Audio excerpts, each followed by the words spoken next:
Hello everybody, and welcome back to Pravus Gaming, more Plague Inc. Evolved custom scenarios. We are back and ready for some action. Let's go for a scenario that was requested by a viewer. Nope, sorry. Mutanegenic. Would help if I can type. Gosh dang it. Chaos. Yes, Mutanegenic Chaos. Gosh dang it, you'd think that'd be the first thing that pops up.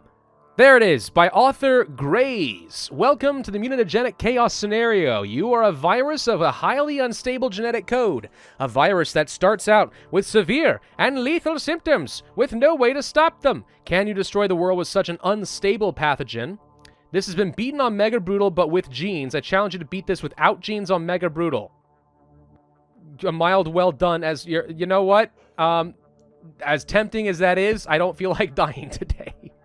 I'm not looking to spend 40 minutes or more trying out this scenario to beat it, okay? Well, I'll tell you, I'll compromise and put it on brutal, okay? I'll compromise and put it on brutal. You know what? No, I'm going to do it on Mega Brutal, but I'm not going to do it with no traits. I'm not going to do it with no traits. It's just not, no.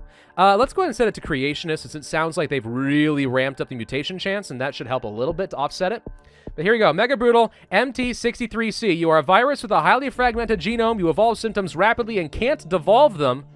I wonder if there's a way to reduce this mutation chance. It's called creationism. Pick whatever you want. I'm not going to choose Saudi Arabia just because you told me to. I'm going to pick India. It's probably fine, right? I'm spiteful in that way, I know. Transmission. Zoonotic shift. Pretty standard. This does generally increase mutation chance, so I have to think that's bad. Fomites. Good for the wealthy and urban environments, which I don't think India counts as urban, right? No, it does not. So that, whoops, that won't do me any good.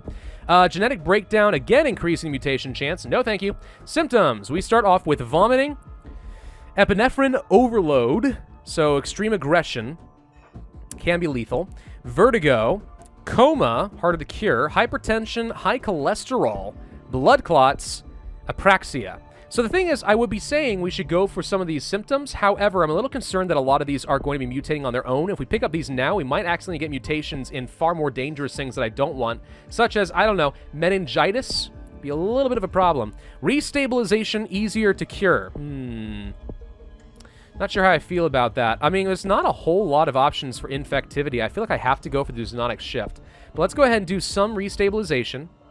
Just level 1 for now, and then we're going to go for Zoonotic Shift. That's going to offset, I think, some of the mutation chance. I don't know how much, but at least it gets me a bit of extra transmission, because we're going to have to go fast. That's the thing. Rash mutates. Okay, fine. That's a good mutation. I like that mutation. Keep it up. Do we want Black Ants? That's new. Automatically slow their metabolism in order to better survive in the cold environments. Black Ants in the cold environments? Really? Okay. Arid, humid locomotion, dung beetles, and tadpoles in arid and humid environments. Sounds pretty good. Livestock and insects for the hot climates. Okay. Let's go ahead and restabilize a little bit further. Mutation chance can be a very good thing. It's just you need to control it a little bit. Too much is a huge issue. For example, picking up meningitis that I cannot devolve, that's a rather substantial problem, because guess what? That means extremely high lethality. That might be one of those things where it's so darn unlucky, you don't have a choice, but to just give up and start over. Freaking heck. Okay, what else do we have? Deep vein thrombosis, not lethal. Angina, no. Abscesses, no. Pulmonary embolism, yes. Okay, so most of the options give severity, but not lethality. Here's what I'm really concerned about. Getting onto, let's say, boats to go to islands before the lethality ruins me. I feel like that's going to be hard. I mean, on the plus side, like, we should be getting a lot of extra DNA as we kill so early on in the game. Red bubbles are going to be worth an absolute ton, but still. All right, so we have arid and humid locomotion. I'm trying to get as many stacking modifiers as we can. Let's reduce that mutation chance a little bit further. China is already starting to work on the cure. There's the abscesses. We got to go so dang fast before anything else happens. What do we want? What's this? Genetic reshuffle. No, thank you. Genetic hardening. No. No. Drug resistance is probably a yes. We'll pick that up. Rodents, no. Let's go for the fomites. Okay, so we have air and water and enzymes. Pathogen is able to replicate within the enzymes in the mouth. Amylase, or however you say that. Increasing infectivity, particularly through kissing. Okay, so I think we really want to go for water. Because I need as many modifiers to get me into a boat as possible. I'm try-harding this a little bit now. I was originally thinking, this won't be so bad. Now I'm a little bit on the concerned side. This is a pretty hefty amount of extra infectivity without giving me more mutation chance is the fun thing. Because as we keep picking this stuff up, we are increasing that mutation chance. I think I want to go for Water 2, again, just as much as possible. Good news is, again, we're getting so much DNA because of all the severity and lethality. Skin lesions and eventually necrosis. Now, that's actually helpful as long, again, as we don't shut down the ports too early on. There is no cold or heat resistance, which worries me. We're going to slow down that mutation chance a little bit further. India's already at the point of shutting down airports. Okay. We're going to have to get, I think, the black ants, because I want to have some level of cold resistance because we otherwise don't have any. Environmental hardening. Okay, that's at 38. Little expensive, but it'd be helpful. Let's go for the air. Again, anything that can get me onto other continents, into other regions as quick as we can. We do definitely need the environmental hardening, because we're going to have a hard time in cold countries if we don't. Enzymes is okay. I don't want genetic breakdown, probably. Another restabilization? Yes, just because I'm a little concerned about that cure progress, but so far they aren't going too fast. We're starting to get down to more reasonable levels, I think.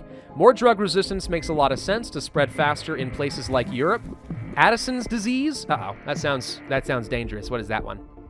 Adrenal glands produce an insufficient amount of hormones, resulting in severe weight loss. Increasing infectivity and severity can be fatal. Not a lot, though. Heart attack is very lethal. Myeloma is very harmful. So yeah, we've got a lot of lethal options available to us now. I'm going to go ahead and reduce that as much as possible. So we have as little mutation chance as I can while still getting as many benefits as possible. Let's go for the arid and humid environments. Again, trying to just promote getting out onto boats. We did get into New Zealand, thank God. So now it's really going to come down to Iceland and Greenland, I think. Yes, and the Caribbean, actually. So we got a few things that we're working on here. I don't know how much more air is going to do for me, but okay, let's pick it up. Again, if I just unleash the mutation chance, and I think I actually can devolve the restabilization.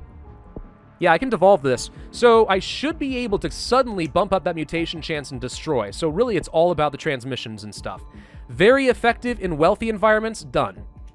Let's make sure we utterly obliterate Europe as quick as we can. We got into Greenland. Okay, so now it's a matter of getting a plane to Iceland. If we can do that, we've got this. If. Deep vein thrombosis. Come on, come on, get a plane. Yes! Okay. Okay. And wait, I thought I saw a boat go to the Caribbean. No! We didn't get into the Caribbean. Oh, come the heck on. Oh, I thought that I saw one go there. All right, we're going to have to restart. Let's see. I think a lot of it comes down to some really bad luck getting that meningitis as early as we did. And I think I may want to focus on getting things like fomites now that I know where water is located a little bit sooner. So, all right, let me restart and try this one again. Okay, I feel like we're making some solid progress this time around. So I did switch up one genetic trait away from the symptostasis, since it's not very helpful to me in this case, and instead go for the transstasis to go for as much early game transmission as possible. I also went for, let's see, I started by grabbing fomites and then water 1. Then I've been working on immediately getting rid of all the extra mutation chance to reduce the odds of something happening, and we got very lucky by not picking up meningitis very early on. Skin lesions, no problem. Abscesses, fine. Deep vein thrombosis, not great, but not a problem. So, for the most part, this run, I've gotten a bit lucky with mutations. I've gotten them mostly under control, and I've got a lot of extra transmissions. Now I'm trying to make sure I grab things like the environmental hardening so we can get into the cold climates, black ants for the cold climates, etc. And also livestock to move faster in Russia. Then we got this. Infected have begun to throw up severely acidic vomit that is highly infective to the uninfected. So extra infectivity and severity from that as well, which is nice. I think that came from enzymes and something else, but I don't know what. So awesome. Good to have a combo. Combos are good. Good combos. I think I'll go for some arid and humid. And then I think I want to save up for pharmacophobia, so people don't go to the pharmacies, which takes 43 DNA, but that shouldn't be a problem. The one thing that's really good in this scenario, even in Mega Brutal, is you do tend to get a lot of DNA because you have so much severity coming in from all the different diseases, but this time around, the low lethality has been working well to me. Okay, Echinopsia, again, doesn't really hurt me too much, so that's fine, just more likely to collide with objects. Yeah, just not getting meningitis too early on seems to be a major deal. We do have to be a little bit worried about that cure, though, and evolving the right things to help reduce said cure is nice, but we're going to go ahead and grab some genetic hardening to try and increase the odds of being okay. I have been cured in one of my attempts. So far, I think the only thing I am missing at this point is, yep, Greenland, and I'm just waiting on something to happen there. Then I'm going to get rid of all the destabilizations. There it is. Okay, so now is the time to begin the devolving of all the mutation chance problems so we can kill as many things as possible, as quickly as possible, work toward that necrosis, if at all possible, as well. So there we go. All that extra DNA is now working for me, so our mutation chance is about to skyrocket. Necrosis at 50 seems great. Anything I can do to slow down the cure. Apraxia? Absolutely. Extremely hard to cure. It's like getting genetic hardening. Love it. Blood trail symptom combo. Apraxia and skin lesions are causing infected to leave a trail of blood wherever they move, causing extreme pain, increasing infectivity and severity and cure requirements. That's helpful. Addison's disease. Okay, we should be getting lots and lots of mutations from here on out. There's a heart attack. I love it. Love it. Inflammation is okay. Anything? Slow down cure. Psychosis. Migraine, harder to cure. Perfect, go for that. Memory loss, very hard to cure. Perfect, go for that. Just trying to slow things down. All right, so now we want that lethality to ramp up quick. There's insanity for free. Love seeing that. No healthy people left in the world. Yeah, going for the transstasis seems to have made a huge difference for us. There's the meningitis. Okay. I'm going to go for whatever is cheapest so that all mutations we get for free are going to have the most possible value. So grabbing psychosis and so on seems fine. I want them to get necrosis, arrhythmia, post-phlebitic syndrome, psychopathy, or myeloma, all of which would be quite good for the mutation chance. But we seem to be killing pretty fast. We got inflammation instead. That's fine. Let's go for the paralysis. Don't even need necrosis anymore at this point, though that certainly would be nice. Useless twigs symptom combo. Addison's disease and paralysis has resulted in infected becoming near inanimate beings the size of twigs.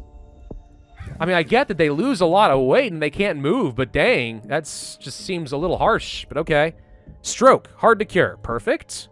Yeah, anything that buys me some extra score at this point. Wow, okay. So genetic reshuffle, again, just getting that back down to 33%. We're going to beat this on Mega Brutal. Not too bad. Not too bad at all. I got to say, I think this is actually a really, really good scenario. Like, I'm kind of surprised by it. I was a little bit worried that it was going to be too generic. But the fact that you have such high mutation chance and the real kicker that you can't devolve them means that you have to have enough strategic skill to actually know how best to react to a situation and get where you need to go as far as Russia and the cold places and so on. You have to know where to go and plan out accordingly, and you have plenty of gas to do it with, but it also takes an element of luck. You get meningitis too early on, I'm sorry, I'm not too sure how you're going to win. Even so, we beat it in just under a year, 363 days, 34% cure progress, 3 stars, 66,708 points on Mega Brutal. I still got it. Now, I did it with traits. This would be a heck of a lot harder without traits. But, I mean, I don't know. When did playing Mega Brutal without the traits become, like, the norm? The whole point of playing lower difficulties is to get enough traits that you can beat Mega Brutal, but I don't know. Sure, maybe there's some mad lad out there who's a heck of a lot better than me and he can do things like that. I'm not sure that I want to. Probably could, don't really want to. As it is, I feel pretty satisfied. Very good scenario, very well made. I like this one a lot. I think it's actually a very creative concept. Change the mechanics just enough to really change your playstyle. And playing on Mega Brutal, that's a pretty good treat. I like it. Thank you all for watching. I hope you enjoyed. If so, then I would ask you to hit that like button, leave a comment, and subscribe. And I, as always, will see you guys next time.